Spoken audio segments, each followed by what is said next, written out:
To receive instant notification each time I upload, please hit the subscribe button and the bell notification.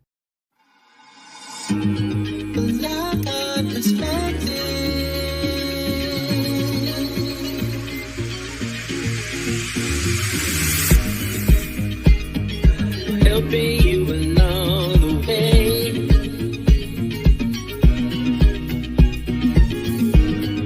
Helping you to make it through another day. Yeah, everything you need to know that you never knew, that you need to know. Well, I got perspective.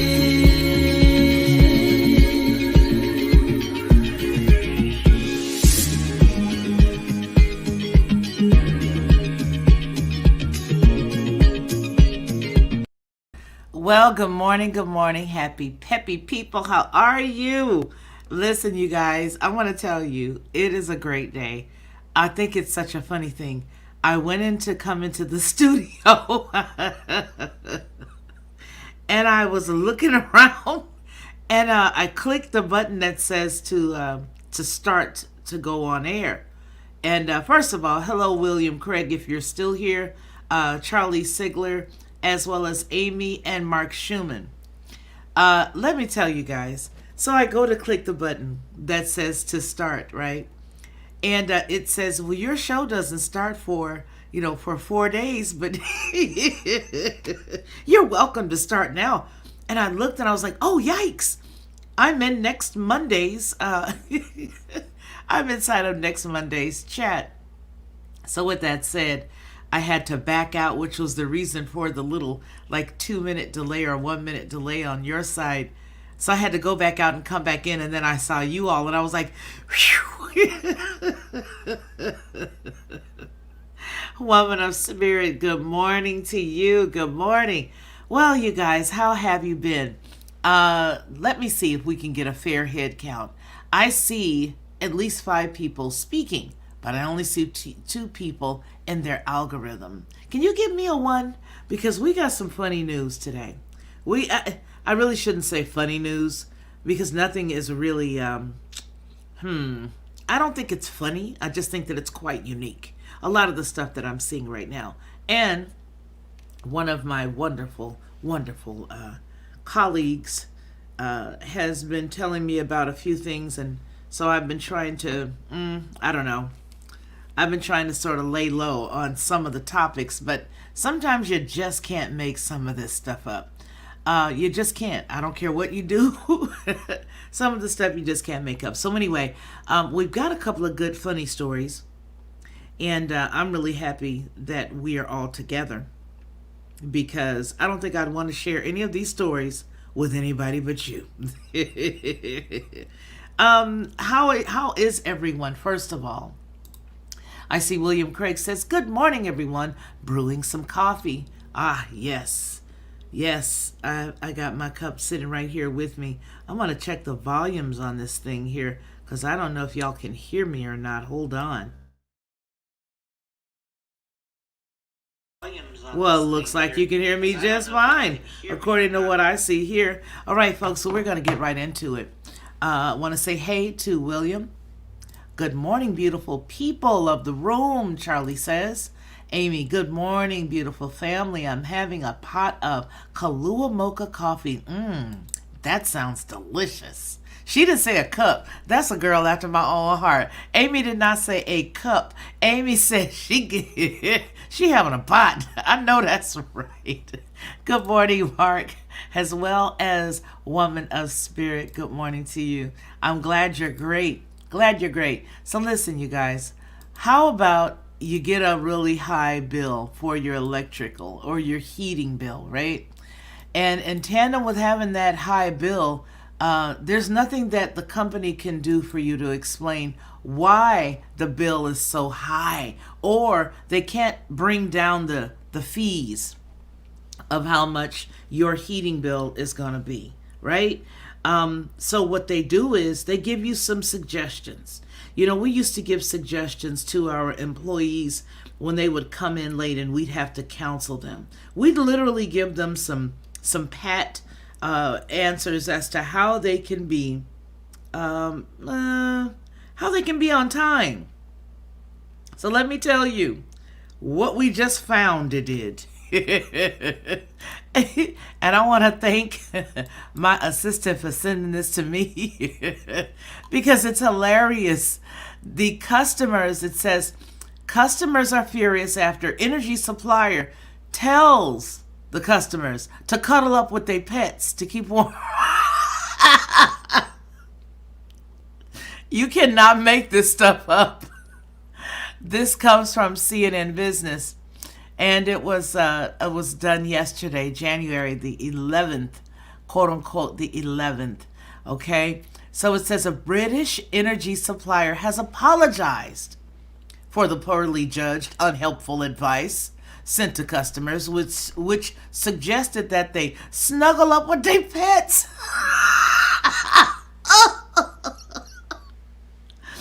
Snuggle up with their pets and exercise to cut back on their heating bills. Because we're not going to lower the rate. We're not going to bring it down to what it should be, seeing how it's free and we've harnessed it. We're not going to do any of that. That's not how any of this works. You better grab Fido and you better cuddle up. Cuddle up, buddy, and give us what you owe us. So anyway, it says they think that they have to give an apology for telling people that they need to snuggle up with their pets and exercise to cut back on their heating bills. SSE, which is owned by OVO Energy, suggested 10 simple cost-effective ways to keep warmer this winter, according to the Financial Times, which first reported the story. They said eating bowls of oatmeal, doing star jumps, and cuddling with pets were among the recommendations on the now deleted webpage. In a statement sent to CNN Tuesday, a spokesperson for the OVO Energy said, well, recently a link to the blog containing energy-saving tips was sent to the customers, and we understand how difficult the situation will be for many of our customers this year. And, we're working hard to find meaningful solutions as we approach this energy crisis.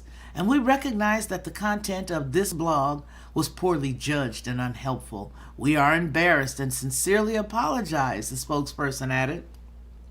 Some British businesses and households have seen their energy bills rise in recent months as suppliers grapple with the sharp rise in wholesale gas prices. British consumers will pay roughly $790 or $1,075 more to heat and light their homes this year, according to Bank of America, the wholesale European gas prices have jumped by 400% over the previous year, and electricity prices have increased by 300%. The bank's analysts said last week. The increases will have been driven up by the cold weather, nuclear plant outages in France, and reduce the gas from Russia. Some tell me y'all need to leave Russia alone so you can have a little bit different, a little bit cheaper. But that's funny. OVO Energy removed its advice after a wave of angry responses from the lawmakers and campaigners. Yeah, following an apology, the British lawmaker Darren Jones, who chairs the Parliament's Business Select Committee, tweeted, "Good. I'm glad they apologized. I'm not sure who signed off on a marketing campaign telling people to wear a jumper and eat porridge instead of turning on the heat if you can afford it." Well, see, that's the operative word, if you can afford it. So Halima Begma, something tells me I'm going to be sorry if I try to go into this part of the story, but I'm going to try it anyway. Halima Begum, head of the Race Equality think tank, the Runnymede Trust, criticized the offensive and inconsiderate advice, particularly in regards to the exercise suggestions and the implications to those who are disabled. She's trying to say those who are plump. Anyway, Bigham said that half of the 7 billion people living in poverty in the UK are disabled. Half of them? Half of them? Half of the 7 billion people living in poverty in the UK are disabled. Half of them. That's got to be a mess. Can you imagine that? That's not true. That's got to be wrong. Half of the 7 million people living in poverty in the UK are disabled or live in a family with a person in a wheelchair. Half of them. Think about that. Half of them. Her numbers are wrong. And they should star jump to maintain their basic right to warmth, she wrote on Twitter. Where's the tweet? I don't believe it. I don't see the tweet. I don't believe that. She couldn't have said that. Couldn't nobody have said that. I'm sorry, nobody could have said that. But they want everybody to get down on it. You know what I mean? That's a shame. That should tell you how hopeless these people really are. I mean, this is really, really not cool, right? That's just that. I mean, come on now. Come on now. This what you gonna tell people? Really? You gonna tell them that? Okay. And that's what they did. That's what they said. And that's what they mean. Yeah, well. I can't get over that one. I really want to read it again because I cannot believe that any company would take the time to tell people something like that. Hello, lovely lady, Sharon Marie. Good morning, good morning. I really can't. I can't believe it. My cats. What Amy says that her cats would. Oh, no way. Yeah, I no. I'm not cuddling up with nothing. Not no animal, for sure. So, yeah, but that's what they suggested. Go figure. So, yeah, that struck me as unique. And then let's see something else that struck me as unique. Let me go back over here and share this with you because have you ever had a party back in the day where you had to BYOB? Back in the day, y'all know we had parties where you had to bring your own booze. Don't get so sedity now and pretend like y'all ain't never heard of this. Well, apparently Boris Yeltsin is in a little bit of trouble because, well, they want him to leave now. Yeah, they do. They want him to leave and they said, hey, you know what? This cat is not right. Well, we already knew that he wasn't right in the head. We already knew that. Let's see. Can we see what this says? With the gardeners as an extension, I have learned enough to know that there were things we simply did not get right. And I must take responsibility. Number 10 is a big department with the gardeners as an extension of the office, which has been in constant use because of the role of fresh air in stopping the virus. And when I went into that garden just after 6 on the 20th of May, 2020, to thank groups of staff before going back into my office 25 minutes later to continue working, I believed implicitly that this was a work event. But Mr. Speaker, with hindsight, I'm surprised I should have sent everyone back inside. I should have found some other way to thank them. And I should have recognized that even if it could be said technically to fall within the guidance, there would be millions and millions of people who simply would not see it that way. People who suffered terribly. Yeah. People who were forbidden from meeting loved ones at all, inside or outside. And to them, I'm going to open it up bigger because I just got to see it. All right, so to this house, I offer my heartfelt apologies. And all I ask is that Sue Gray be allowed to complete her inquiry into that day and several others so that the full facts can be established. And I will, of course, come back to this house and make a statement. Throw a shoe. How come they didn't throw no shoes? You know what I love about these things is that every now and again you might see a shoe come across the desk. You see how eagerly they were shaking their heads. No, well, Johnson admits to attending a lockdown gathering and apologies, says he says that he understands the fury. He gives an apology. He apologizes. And he says that he understands the fury. Opposition calls on him to quit. Quit it, Johnson. Quit.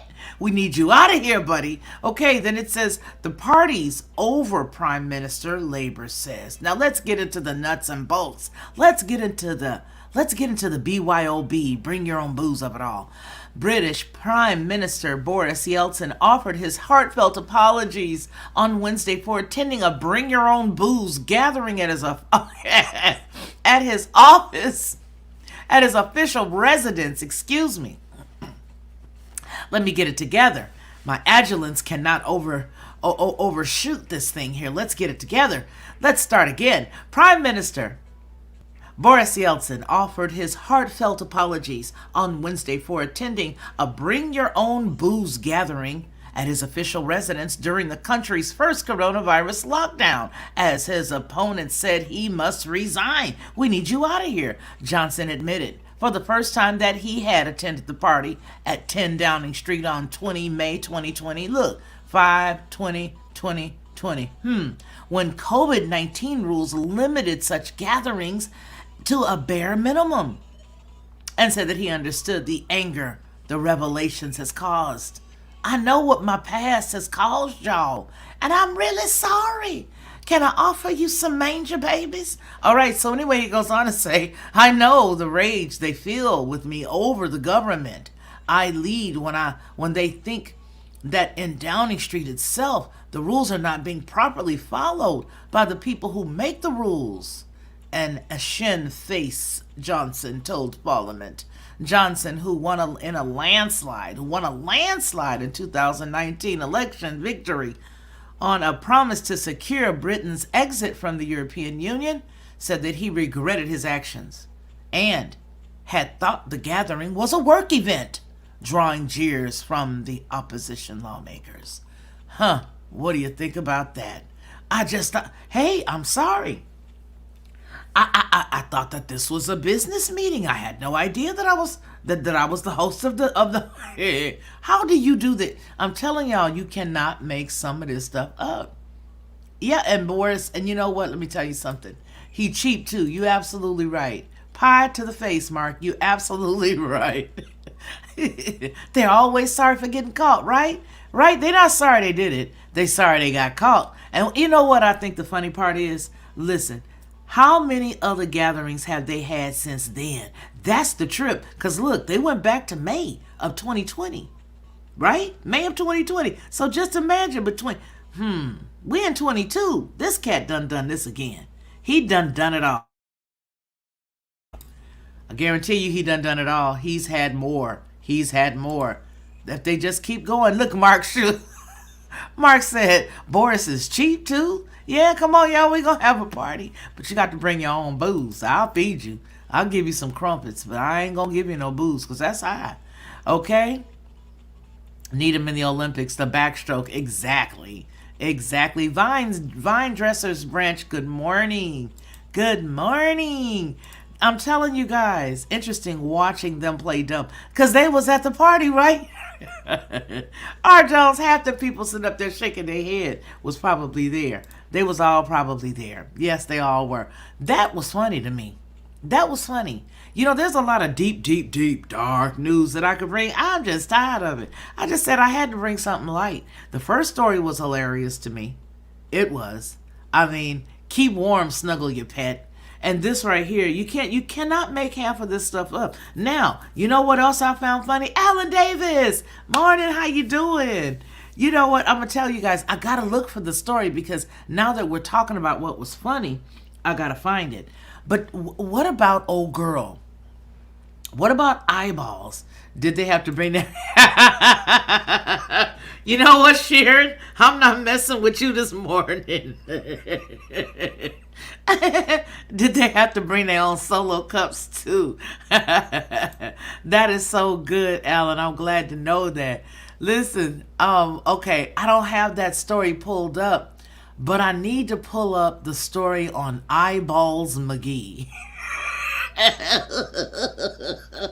Eyeballs McGee. I'm telling you, I gotta bring up the story on Eyeballs McGee. I gotta use an empty tab. Let me see if I hope I don't crash this thing trying to find it. Wait a second. I'm still laughing off of that one.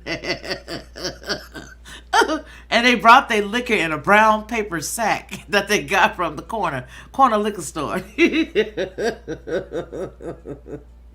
You ever had that one uncle that come to every gathering, and when he come, he pull out his paper sack out his pocket? He had him long pockets. He pull out that paper sack. He got him one Old English malt liquor.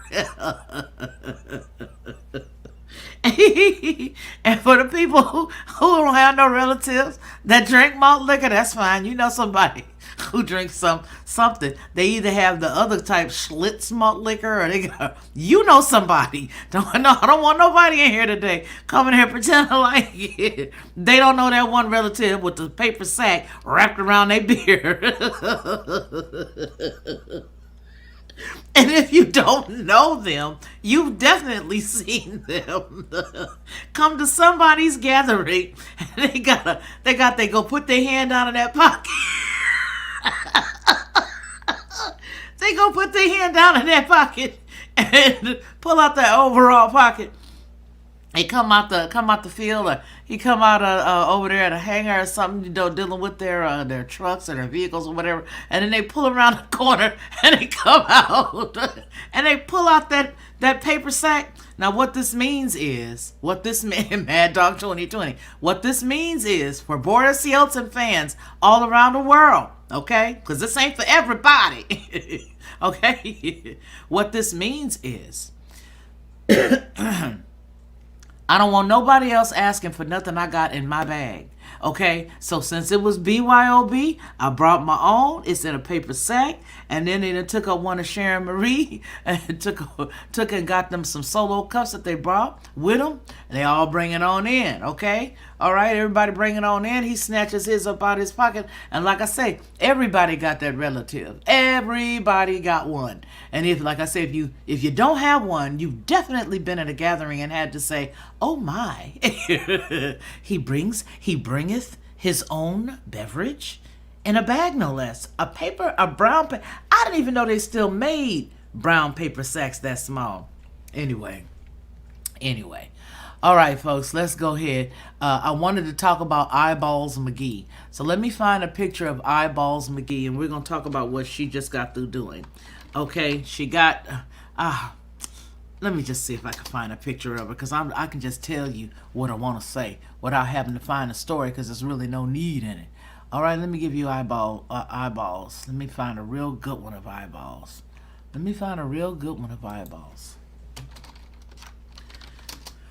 Eyeballs McGee. There she is. All right, ladies and gentlemen. Okay. All right. So she looks. I really believe some of these people be on something. What? I don't know. I don't know what they be on, but they be on something. All right, here we go. Here go old good old Eyeballs McGee. Dun dun dun dun dun dun dun dun dun dun. Look at good old eyeballs. Good old eyeballs. Eyeballs McGee. We're talking right now about folks who, people who come up and talking about, oh no, don't do's, and oh, they're trying to hurt me. If you don't do this, you trying to hurt me. If you don't do that, there go eyeballs. Go ahead on, have that right quick. Have that just a little bit. Just have a little bit of that right there. Have a little bit of that. Eyeballs McGee goes to Florida, okay? Comes back with another bag, all right? Eyes McGee goes to Florida.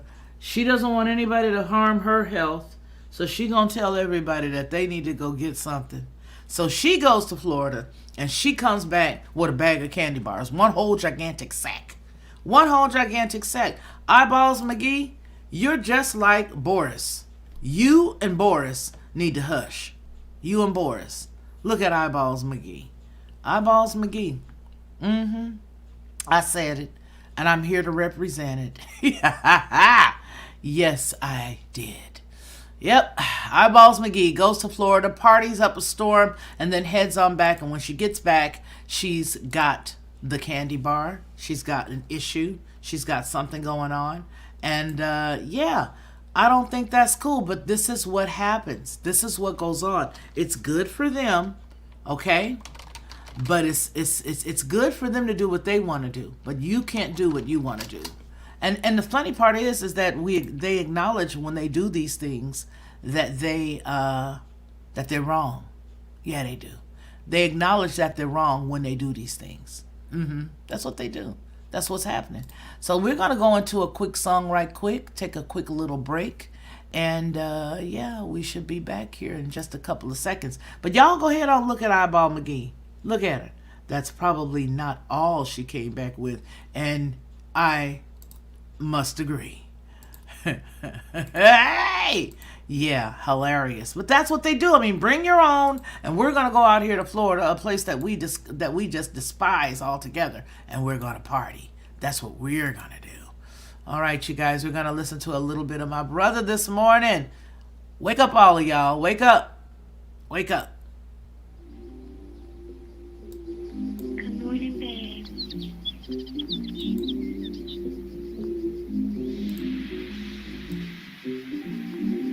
Do you remember where we're from?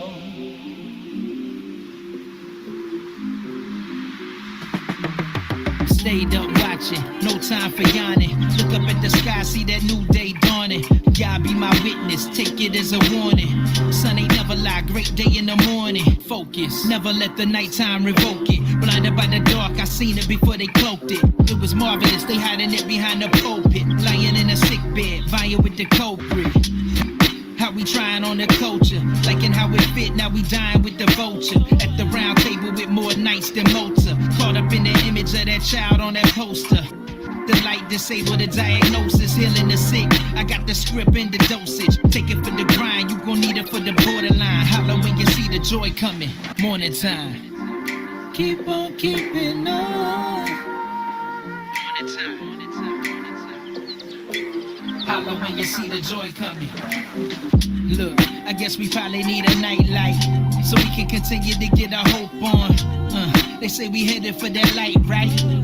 Well, I'ma hit them with this photon, with that blazing sword forming like Voltron. When the morning come, they disappearing like Croatan. The Melachine, oh my Elohim, Omicron, sealed with the 70, going out like Yoke and 9.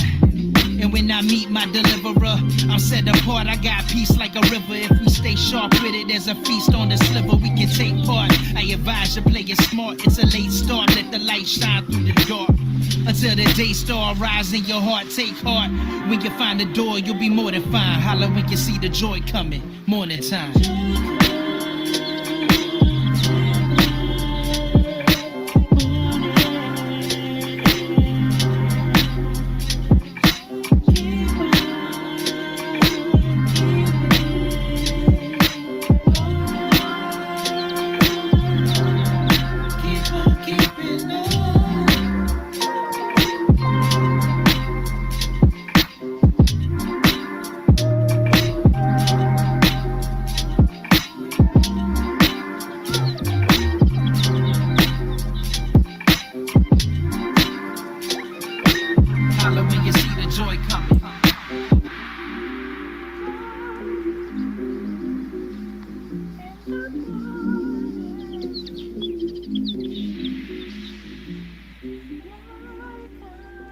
Joy comes in the morning. Joy comes in the morning. And that's what this is all about, just having a good time laughing at some of the stuff that they do. Because the funny thing is that people will always get caught in a couple of snares that they put out for other people. This is amazing. Here's the deal. They know that this stuff is really difficult to adhere to.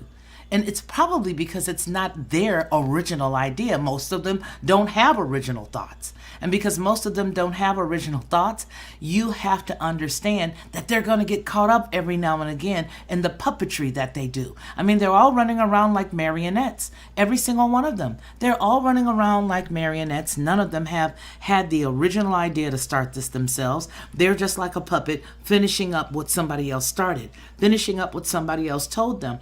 I think that Sharon Marie, along with that red cup joke, just hit the nail on the proverbial head again. Rules for thee and not for me. Absolutely. It's just what they want you to do, and that's it. That's it. Yeah.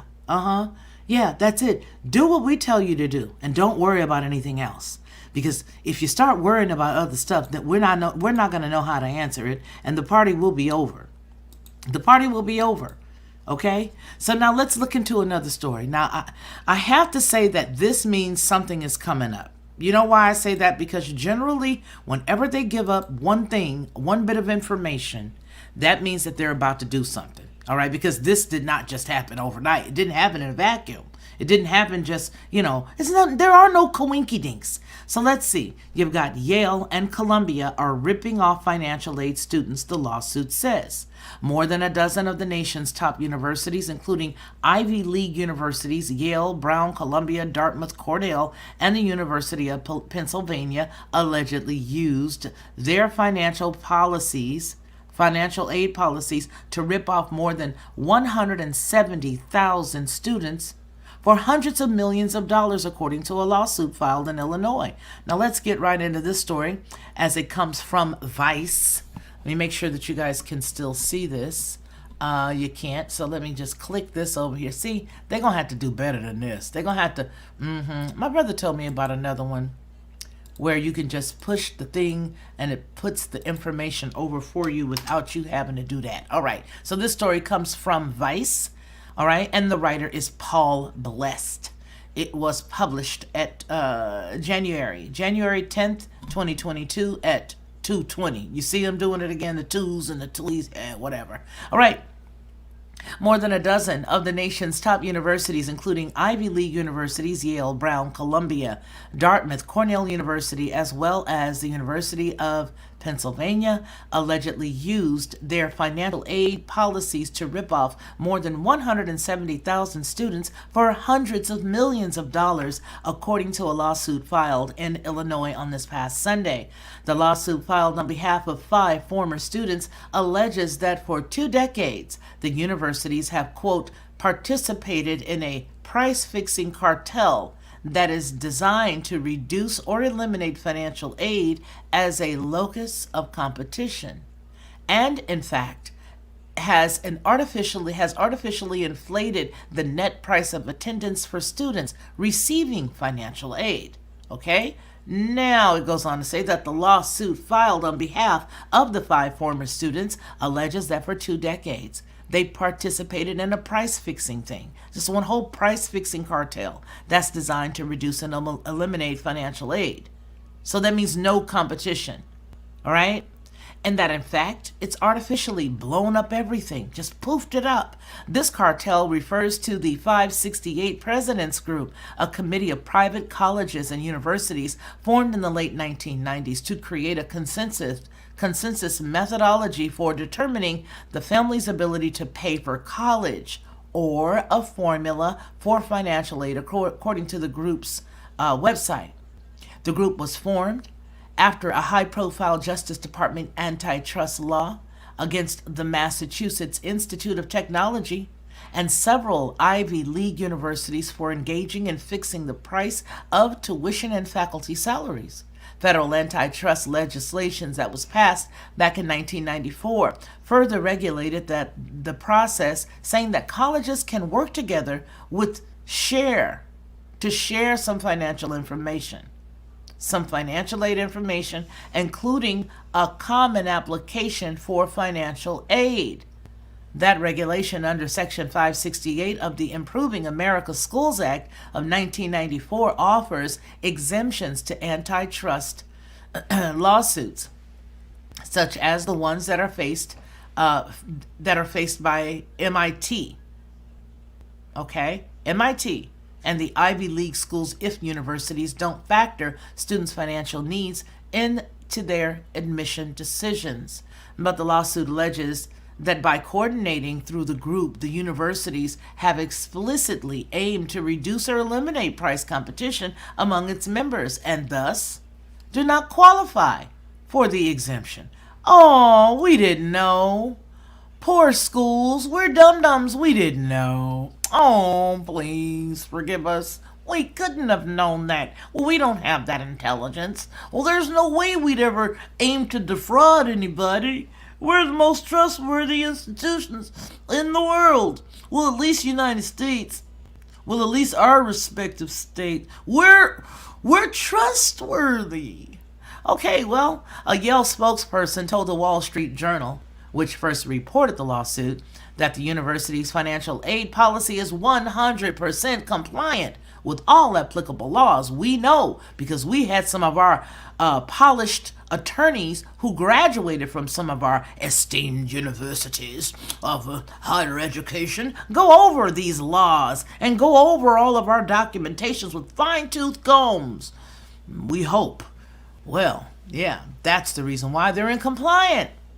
Eric Rosen, a former assistant U.S. attorney in Pittsburgh and Boston, who served as the lead prosecutor in the Varsity Blues College admission scandal trials, is one of the lawyers working on behalf of the plaintiffs.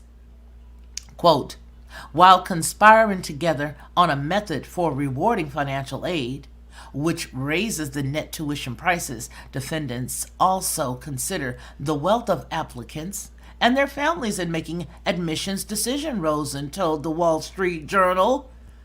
10 other top 10 universities that have been a part of this 568 presidents group over the past 2 decades are named as defendants in the lawsuit, including MIT, Duke, Emory, Rice, Georgetown, Northwestern, Notre Dame. Notre Dame! You know them Notre Dame babies need some money. All of these children need help. All God's children from Notre Dame need some help. The other schools named in the lawsuits either declined to comment or did not respond to requests for comment, according to the Wall Street Journal. Get off my screen. According to the Wall Street Journal, the lawsuit says that more than 170,000 students who received need-based financial aid since 2003, as well as anyone who helped them pay their tuition, such as parents or guardians, are potential plaintiffs in a class action suit against the colleges. Quote, in critical respects, elite private universities like the defendants are gatekeepers to the American dream. Defendants' misconduct is therefore particularly egregious because it has narrowing and critical pathway to upward mobility that admission to their institutions represents. It's all a bunch of garbage, don't you know? It's all a bunch of garbage, and not only is it all a bunch of garbage, it looks like it's a running theme. Here's why I say that. Let's give you another link. I have the best assistant on the planet. She's awesome. Let's go ahead and look at this. 16 universities accused of conspiring. Okay, so that's the same people, right? Oh, but it's going to get even better than this. It's going to get even better than this. So this one deals with a federal lawsuit filed in Illinois over the weekend. It's highlighting Rice, right? Okay, let's look at another one. Let's look at another one. Caltech. So yeah, they're not telling you everybody. Let me give you Caltech. You saw Rice University right there. Here's Caltech. Here they go. Here they go. Here they are, young fellow. Pasadena, California, Caltech is among the universities sued over financial aid formula. So it's not just an isolated incident, Felicia? Felicia, no, it isn't. It's not just an isolated incident. This stuff's going on, and here's what I think. I think that we are headed for some crushing information to some people. I think that they're done with this whole financial aid thing. All right? It does say that Caltech is among the 16 universities that are being sued for the alleged antitrust laws, violating them by colluding to unfairly reduce the amount of financial aid awarded students. Okay? We're going to reduce it. Unfairly reduce the amount of financial aid awarded to students. It was announced on Monday. This is something they've been doing. And the reason why we're now finding out is because they're about to crash something. Something about to crash. They're not going to sacrifice it. Welcome, Ellen Davis. You become a YouTube member. Thank you. This is the reason, Alan. The reason why they're doing this is because they're about to get rid of something, or they're about to expose something, or they're about to smash something. They only sacrifice their own when they're about to either upgrade something to some other type of new hustle. You know what I'm saying? Like the mafia. We're about to do something better. We're about to do something bigger. We're about to do something else. You see? Emery's in the lawsuit too. You know what, Amy? I would not even be surprised, homegirl. I wouldn't. So that means they all know this, which means somebody's about to get rid of something. Now, I've always said we never needed the Department of Education in the first place, because I always felt that it lessened the competition. And well, I believe it has lessened the competition, because you feel like if you have the Department of Education, this is just my philosophy. If you got the Department of Education, well, nobody needs to compete for your business, so the prices can be as high per unit as they want to be. All right? And then not only that, if you're getting federal aid, that means that not only are these colleges and universities able to charge really wherever they want because they know your mom and daddy and them ain't paying it, well, that means that the U.S. government or any other government in that case, all right, is going to be able to teach you what they want you to learn. Why? Because they got backing from another. Hey, I'll give you the money. Let them in, I'll give you the money, but you got to teach them this. I could be wrong, but I doubt it. Hundreds of millions of dollars. And all they're going to do is come up with something else. That's all they're going to do, is come up with something else. That's it. They're not going to... Listen, we're headed for some information that's going to come to us pretty soon. Yep. You are on it today, pretty lady. Exactly. So they're just going to come up with something else in a minute that's going to prevent us from knowing something or doing something. Hey, Angela.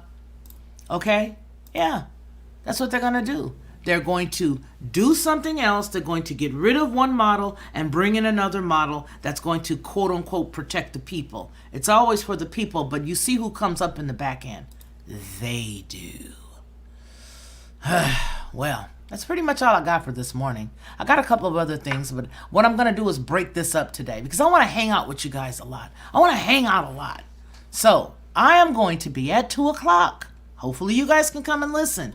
Just dial the phone number to come on over to Blog Talk. Dial the phone number, just listen for a few minutes. Hang up if you don't like it, which I see some of us do, and that's okay. But today I will be on Blog Talk at 2 o'clock. And I want you guys to come on over and hang out. It's a 515 number, and I'm going to put it in the community tab to see you guys. 2 o'clock today. All right? I love each and every one of you guys. Remember what we always say, that man shall not live by bread alone, but by every word that proceeds out of the mouth of the Most High Yah. Y'all take care of yourselves and take care of one another. Until I see you again, please continue to be blessed. To receive instant notification each time I upload, please hit the subscribe button and the bell notification.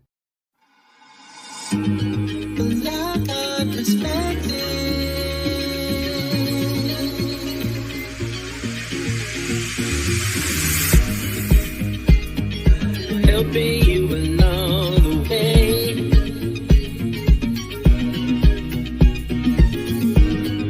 Helping you to make it through another day.